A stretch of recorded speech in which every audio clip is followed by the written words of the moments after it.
Mga kapuso, karong panahona challenging gayud kaayo tungod sa pagbawal sa daghang aktibidad, labi na sa natad sa edukasyon. Apan sayro nato ang extra effort nga gipanghimo sa mga magtutudlo sa Iligan City kung asa nangita gayud sila og paagi nga ma-experience sa mga estudyante nga makahuman sila sa pagtungha. Ato makauban karon si Ma'am Melanie Reyes Figueroa gikan sa Hinaplanon National High School. Ma'am Melanie, good morning and welcome sa At Home with GMA Regional TV. Kamusta mo diha? Hello sir, good morning. Good morning po sa viewers sa show. Okay kayo sir. Thank you kaayo for having me. Hopefully nga magpabilin kamo sa maayo nga kahimtang Ma'am Melanie. Apan ma'am, unang-una no makisayod kami bahin aning ginahimo ninyo nga extra effort sa mga estudyante. Unsa ba kini? Actually sir, kay gumikan tungo wala magudtay completion ceremony karon kay lagi pandemic man. So nahuna-hunaan namo ni nga idea. Actually idea ni siya ni Ma'am sa akong kauban si Ma'am Finley, Ma'am Nati Finley ang among assistant principal. Pero nag-collaborate lang ang mga grade 10 dayon ani sir. Hantud nabuo namo ni siya nga proyekto. So amo siyang Tagalog title nga isang pagbati mula sa amin kay daghan man mi mga grade 10 advisors. So nagpili mi og mga estudyante kay actually daghan man gud ni sila. So nagpili mi og mga estudyante na grabe gud paning kamot during the school year. Dayon dili pud maayo ang kahimtang sa ilahang kuan ba sa ilahang economic status. So kung amo silang gipang-atuan para makita gid pud namo sila kay for 10 months, sir, wala bigyan ka kakitaan nila face to face. Sa mong aktibidad ma'am, unsa ba ang inyuhang gihimo?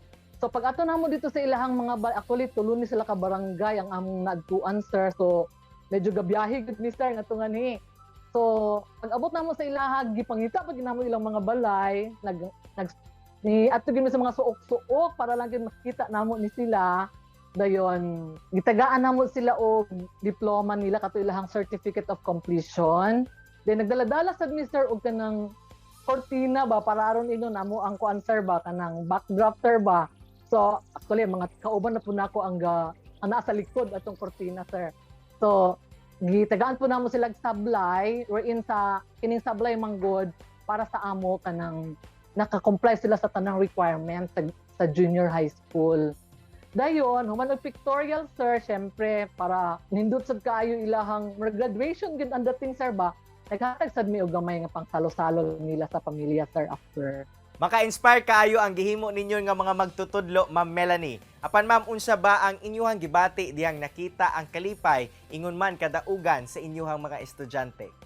Sige sir no, bisan dili man tanan sila sir na tagaan namo kay lamig gyud unta tanan sir no, pero galing kay kakulangon sa tanan-tanan nalipay gyud kay mi sir nga nakita namo sila nga bisan tuod og naata sa ingani nga sitwasyon nakahatag pud mi kalipay para nila. Bahalang init kayo to sir kay udtong tutok kay actually ang among gihatag nga food is pang lunch. Udtong tutok wala gyud mi gikapoy, bahalag lagyo kaayo basta makahatag lang gyud mi kalipay sa ilaha sir. Nag-viral gayod ang inyuhang istorya ma'am sa social media ug daghan ang na-inspire sa inyuhang gihimo. Pero kamo ma'am, unsa ba inyong gibati karon nga nahimo kamong inspirasyon sa katawhan? Na wala mi nagdahom sir no nga maingon ana di siya sir na nakahatag ng inspiration sa uban. Nalipay sad kayo ni sir nga naapoy na inspire dai sa amo. Daghang kay salamat sir. Ma'am Melanie, aduna ka ba mensahe alang sa imong mga estudyante? Ingon man sa imong mga kaubanang maestra. Sa mga maestra nga parehas namo karon murag dili lagi nato i-limit atong self sir sa four walls atong classroom. Kinahanglan gyud ta mo reach out murag kasagara sa mga teachers karon ni reach out gyud sa ilahang mga estudyante. Gani kining sa amo sa Hinaplanon National High School nagbarangay gyud ni sir para at least naagid mi contact sa ilaha sir ba.